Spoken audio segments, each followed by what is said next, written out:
Welcome to Mildred the Mother Dough.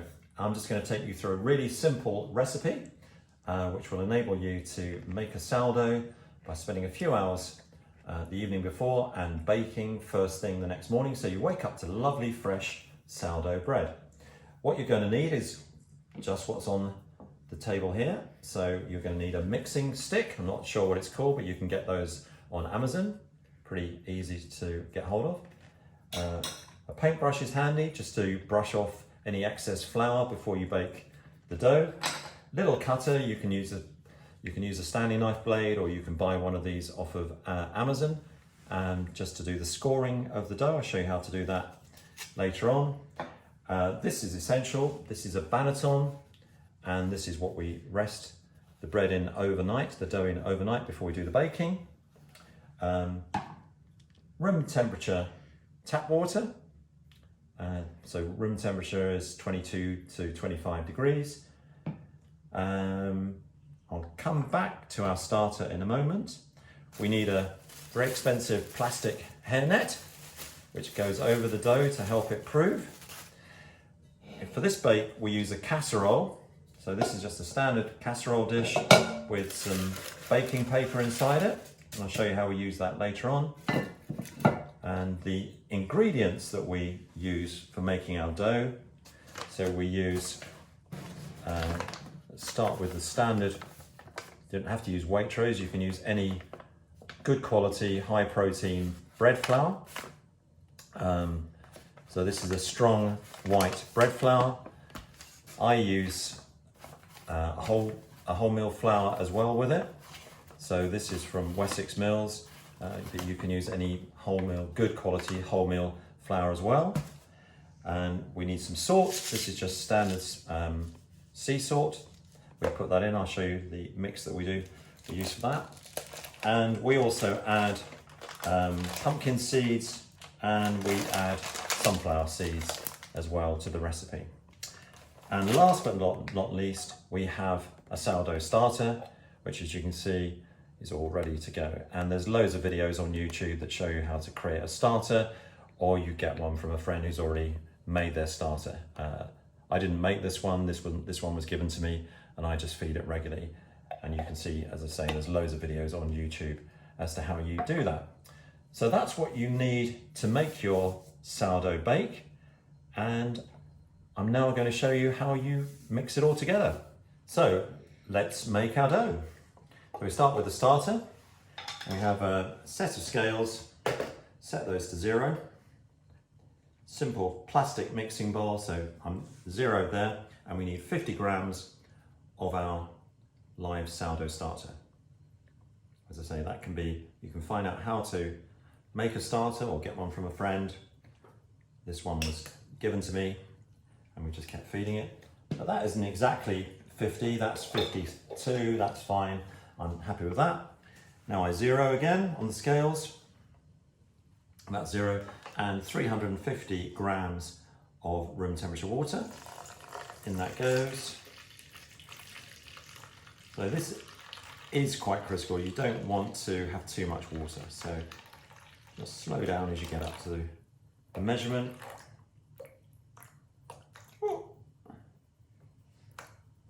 That's it. 350 grams of water. Now we're going to add the flour. So we'll go with our white flour first of all. 0 again on the scales. 400 grams of white flour.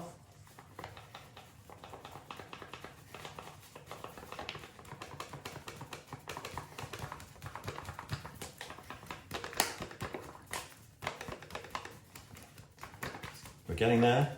We are getting there.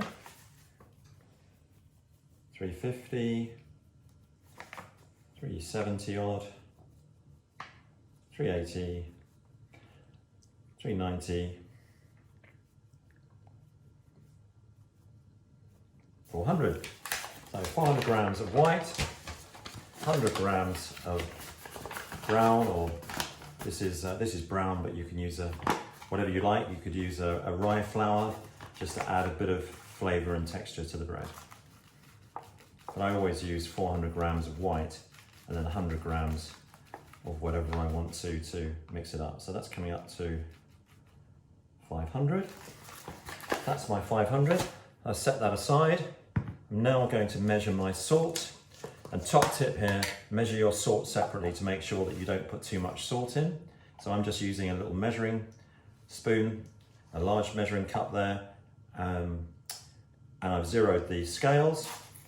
I'm now going to measure out 7 grams of salt, and I know more or less how much that is in a tablespoon measure. So you don't want a tablespoon, you want 7 grams, and that is bang on 7 grams. So that's exactly what I need. I pour that in, and now I'm going to add some seeds. So I'm going to have 2 tablespoons of sunflower seeds and 2 tablespoons of pumpkin seeds, which aren't open. Oh yeah, they are open, sorry. So in they go. That's that. And now all we have to do is give that a thorough mix using our stirring spoon.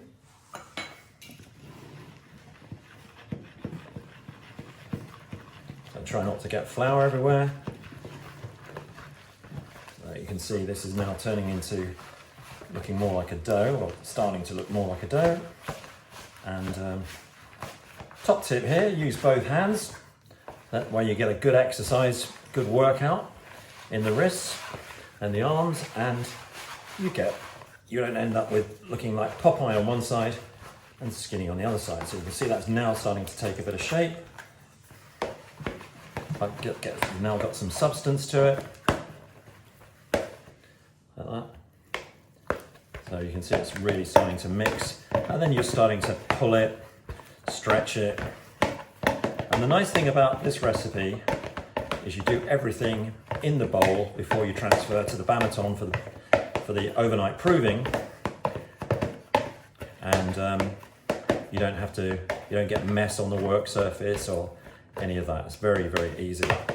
So I'm doing this at 7 o'clock in the evening, and my intention is that I will make a bake tomorrow morning. I can make the bake whenever I wake up, whenever I want to, in the morning tomorrow. So you can see now that's getting a nice shape to it. Really pull it, knead it using a stirring spoon. When I get to that stage, cover it with the shower cap and leave that to rest for 45 minutes. So we've left it for 45 minutes with its shower cap on, and now we're going to do the first stretch. So with slightly wet hands, just so the dough doesn't stick, we just get hold of it, pull it over itself, get hold of it, pull it over itself, keep doing that. Do it about 14 times, give it a good old stretch. And the nice thing about this is you're doing it in the bowl, so you're not getting mess all over your nice worktop. You're not getting it all over the kitchen, you're not getting it over your clothes and in your hair and all that mess. You're just doing it in the bowl. So keep stretching it like that.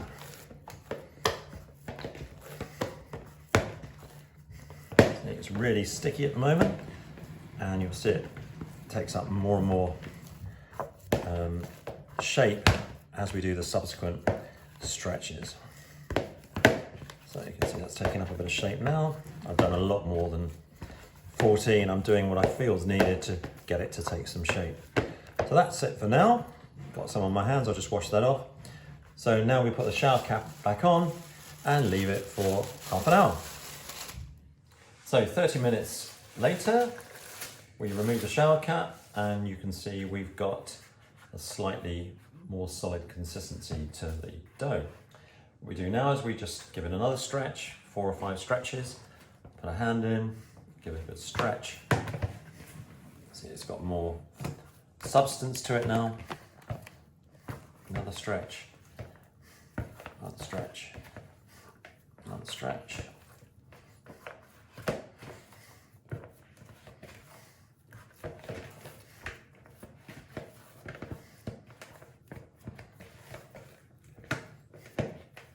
folding it over.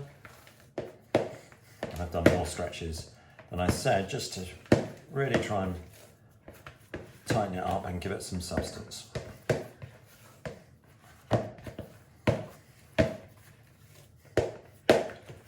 And that's fine for now. And we'll just put the shower cap on and leave it for another 30 minutes. For the next stage,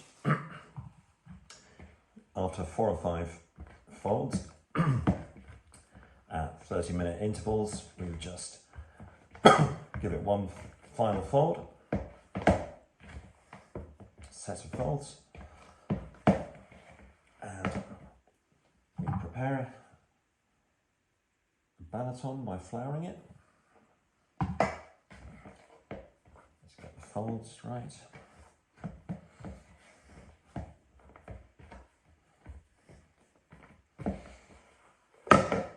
Lift up the dough, put it in the banneton, tuck it over at the edges.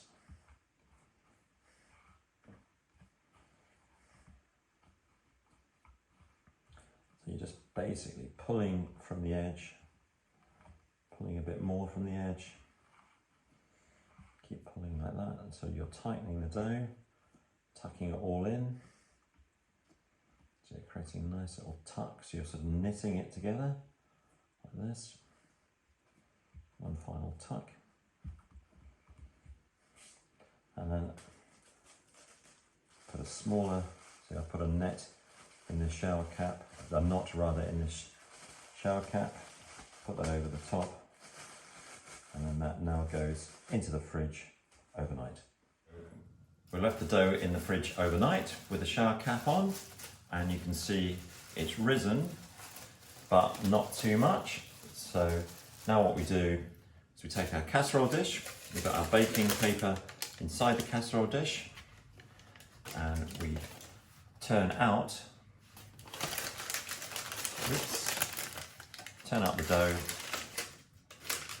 into the paper. We just line that up so it's in the centre, and we just turn that into the bowl like that.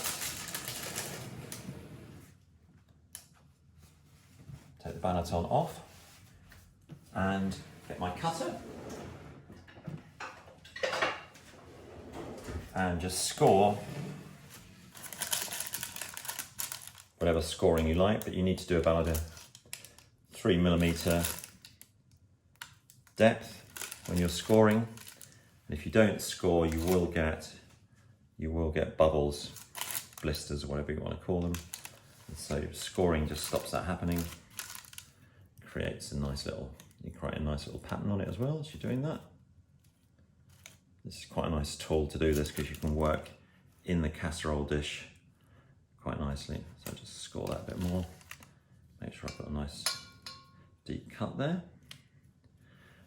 And then we put the lid on, and that goes into the oven for 55 minutes at 225.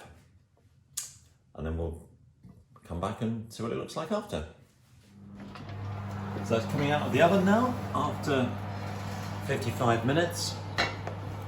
And by the way, we started the oven cold and the casserole dish was cold as well. So we didn't preheat the oven and we didn't preheat the casserole dish, which is what a lot of people say you should do, but we don't do that. We use the casserole dish effectively to like a little proving oven for the first 5 or 10 minutes before it gets hot. So that's what it looks like when it comes out of the oven. And what we're going to do now is just put it back in the oven for, this looks like it needs 3 minutes with the lid off, casserole lid off, and that will just give it a slightly crispier browner bake. So going back into the oven for 3 minutes, and then we'll get it out. There we have it. So the oven temperature I used on this oven was 220, 225. All ovens vary in temperature, and I used a fan. I had it on the fan setting as well. So you just have to play around with your own oven and get the right setting. What I do now is just flick it out of the casserole dish and put it on a tray And whilst it's very tempting to eat it straight away, to take a slice straight away, you need to leave it for an hour, at least an hour, because it carries on baking inside. And there you can see, that's a nice loaf. Sometimes they're flatter, sometimes they're a bit higher, depending on the flour you use. The more you prove it and stretch it in the evening, but the evening before, typically the higher you'll get in the loaf. That one was done in a bit of a rush, but still quite a nice loaf. There we are. So we'll cut it in a minute, cut it rather in about an hour, and see what it looks like inside. So sourdough has been resting for probably an hour and a half. It's now cooled down, so we're now going to just cut it, see what it looks like inside. Don't push down too hard because it's still quite soft.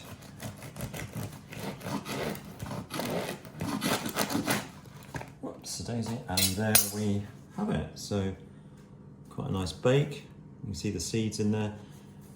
Nice sort of open crumb, not too many holes, and I think wherever you cut it, it's pretty much going to be like that. Sometimes you might get a bulge at the top and you'll get an air pocket, but that's absolutely fine. So there we are. Just when it's fresh like that, you can just add butter. When it's a couple of days old, then it's nicer to toast it. So hopefully that was helpful, and enjoy your sourdough.